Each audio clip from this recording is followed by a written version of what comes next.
RSS वरती टीका करणं म्हणजे सूर्यावरती थुंकण्यासारखं आहे असं प्रत्युत्तर हिंदू राष्ट्र सेनेचे शहर प्रमुख रवी गोणे यांनी दिले।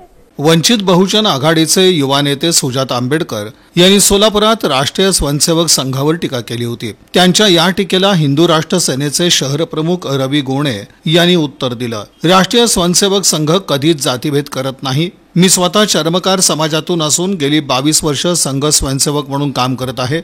समाज हितासाठी निस्वार्थपणे काम करणाऱ्या आरएसएसला काही स्वार्थी राजकीय नेते वंचित समाजाच्या नावाखाली बदनाम करण्याचा प्रयत्न करत आहेत, परंतु बहुजन समाज कधीच या फेक आणि नकारात्मक प्रचाराला बळी पडणार नाही असं ते म्हणाले।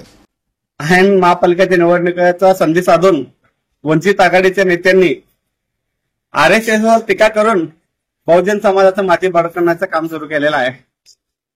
मला या लोकांकडे बघून मला हसू येत आहे। बरोबर निवडणुका लागतात या लोकांना आरएसएसच्या विरोधात आंदोलन करायला सुरू करतात। आरएसएस कधी बहुजन समाजाचा विरोध केलेला आहे का? कधी संविधानाचा विरोध केलेला आहे का? कधी दलित समाजाचा विरोध केलेला आहे का? असे कधीच काही 1% एक व्यक्ती पण विरोध केलेला नाही आहे, तरी तुम्ही आरएसएस बहुजन समाजाच्या विरोधात आहे म्हणून लोकांची माती भडकवता। आणि बहुजन समाज खूप हुशार आहे। तुमच्या या फेक निगेटिव्हला बहुजन समाज कधीच बळी पडणार नाही। मी स्वतः दलित समाजातून, चर्मकार समाजातून येतो, एसटी मोची समाजातून येतो। मी 20-22 वर्षापासून आरएसएसचा स्वयंसेवक आहे। आरएसएस हे सांस्कृतिक संघटना आहे, देव धर्मासाठी काम करणारा संघटना आहे।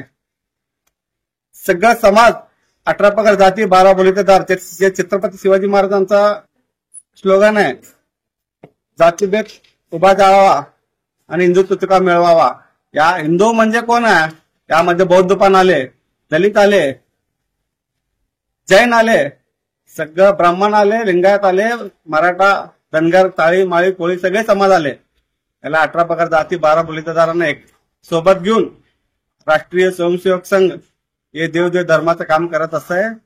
म्हणून बहुजन समाज बांधवांनो, या वंचित आघाडीच्या नेत्यांच्या नादी लागून तुम्ही चुकीचे निर्णय घेऊ नका।